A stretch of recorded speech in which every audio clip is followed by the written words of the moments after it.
Welcome to Kenton's videos. Enjoy the video. In this video, I will explain how to set a stop loss on Charles Schwab, step by step.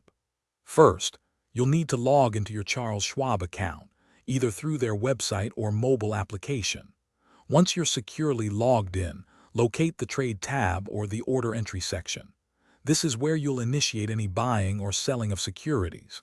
Next, search for and select the specific stock or exchange-traded fund you want to apply a stop loss to. This ensures you're working with the correct investment.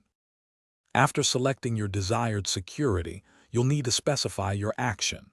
If you already own shares and want to protect them, choose Sell.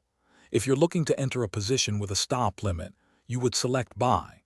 Then, from the Order Type drop-down menu, select either Stop or Stop Limit. It's crucial to understand the difference between these two. Finally, input the exact number of shares you intend to protect or purchase with this order. Now you'll define your stop price.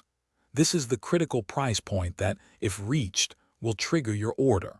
For a standard stop order, hitting this price converts your order into a market order.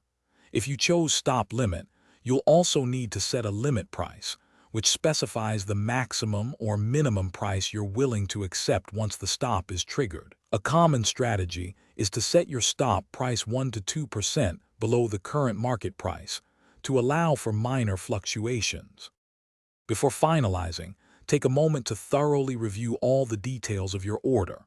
Double-check the order type, the number of shares, and especially your stop price and limit price, if applicable. Ensure everything aligns with your investment strategy.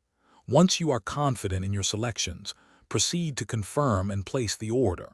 Your stop loss will then be active, providing a layer of protection for your investment against significant price drops. Thanks for watching. Consider subscribing if we helped you.